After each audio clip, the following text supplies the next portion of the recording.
Gate ready for an unforgettable adventure. नमस्ते दोस्तों, आज मैं आपके साथ शेयर करने जा रहा हूं अपनी एक यादगार यात्रा की कहानी जो मैंने पिछले साल केदारनाथ की थी। यह यात्रा सिर्फ एक रिलीजियस साइट विजिट नहीं थी, बल्कि एक सोल टचिंग स्टोरी से भी जुड़ी हुई थी। केदारनाथ की पवित्र भूमि में एक अलग ही शक्ति है जो हर यात्री के दिल को छू जाती है। इस ट्रिप के दौरान मुझे एक बूढ़े आदमी से मिलने का सौभाग्य प्राप्त हुआ, जिन्होंने मुझे केदारनाथ की एक अनोखी कहानी सुनाई। उन्होंने बताया कि यह जगह सिर्फ भक्ति का स्थल नहीं, बल्कि एक ऐसी जगह है जहां आप अपने अंदर की शांति और सुकून को महसूस कर सकते हैं। तो चलिए ISS अमेजिंग जर्नी पे निकालते हैं। और हाँ, अगर आपको ये वीडियो पसंद आए तो प्लीज लाइक करें, सब्सक्राइब करें हमारे चैनल को यूट्यूब पर और बेल आइकॉन दबाना ना भूलें ताकि आपको हमारे नए वीडियोस की नोटिफिकेशंस मिलती रहें। रास्ता मुश्किल था, लेकिन हर कदम के साथ मेरा एक्साइटमेंट बढ़ता गया। हर मोड़ पर नए नजारे थे, नई चैलेंजेस थी और डिवाइन की एक झलक पाने की उम्मीद थी। फाइनली घंटों की मेहनत के बाद मैं केदारनाथ पहुंच ही गया। जब मैंने केदारनाथ मंदिर को देखा, मेरी सारी थकान पल भर में गायब हो गई। वाहन की एनर्जी, शांति, सब कुछ अनोखा था। मंदिर में प्रवेश करते ही मेरी मुलाकात एक बूढ़े आदमी से हुई। उनके चेहरे से गहरी नॉलेज और एक्सपीरियंस झलकती थी। उन्होंने मुझे पास बुलाया और पूछा, क्या आप ISS जगह की एक अनोखी कहानी सुना चाहेंगे? मेनहान भारी और उनके पास बैठ गया। बूढ़े आदमी ने शुरू किया।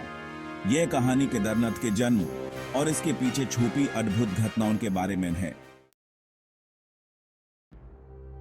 यहाँ पर कभी महादेव ने भगवान शिव के रूप में एक बैल का रूप धारण किया था। पांडवों ने अपने पापों के प्रायश्चित के लिए भगवान शिव की खोज की, लेकिन शिव जी उनसे बचना चाहते थे। इसीलिए उन्होंने इस जगह को चुना और अंततः प्रकट होकर उन्हें दर्शन दिए। यही वह स्थान है जहां केदारनाथ का पवित्र मंदिर स्थित है।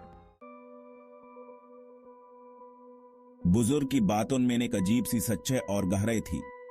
जैसे ही उन्होंने कहानी खत्म की, उन्होंने मुझे बताया, यह स्थान केवल एक मंदिर नहीं है, यह एक एनर्जी का सोर्स है।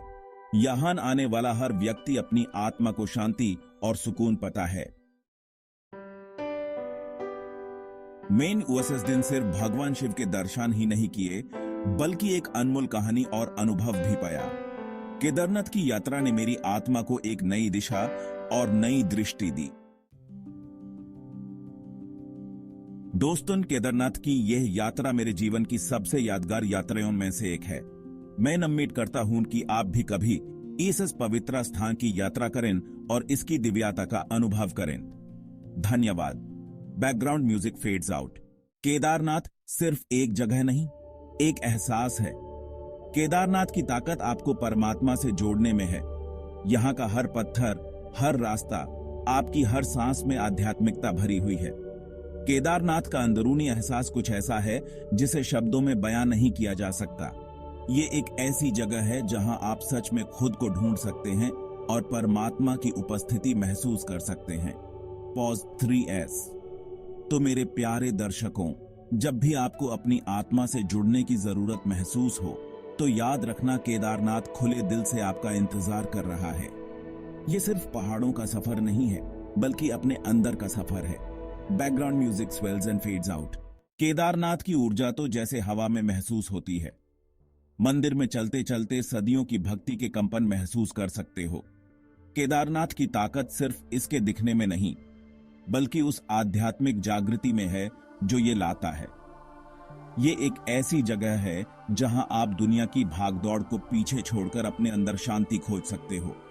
केदारनाथ का अंदरूनी एहसास खुद को खोजने और आत्मिक ज्ञान पाने का सफर है। Pause 3S। ये पवित्र स्थान ईश्वर से एक शाश्वत संबंध रखता है, ब्रह्मांड से एक नाता जो आपको सोचने, ठीक होने और बढ़ने के लिए बुलाता है। पहाड़ चुपचाप पहरेदारों की तरह खड़े हैं, उन तीर्थयात्रियों को देखते हुए जो यहाँ सुकून की तलाश में आते हैं। यहाँ इस शांत सुंदरता और गहरी खामोशी के बीच आप अपने असली रूप से फिर से जुड़ सकते हो। Pause 3S। तो मेरे प्यारे व्यूअर्स, याद रखना कि केदारनाथ हमेशा वहां है, बाहें फैलाए आपका इंतजार कर रहा है, आपके अंदरूनी सफर में आपकी राह दिखाने के लिए। ये सिर्फ पहाड़ों का सफर नहीं, बल्कि भीतर का सफर है। केदारनाथ के सार को अपने जीवन में रोशनी का स्तंभ बनने दो, जो आपको उस शांति और ज्ञान की ओर ले जाए जिसकी आप तलाश करते हैं। Background music swells and fades out.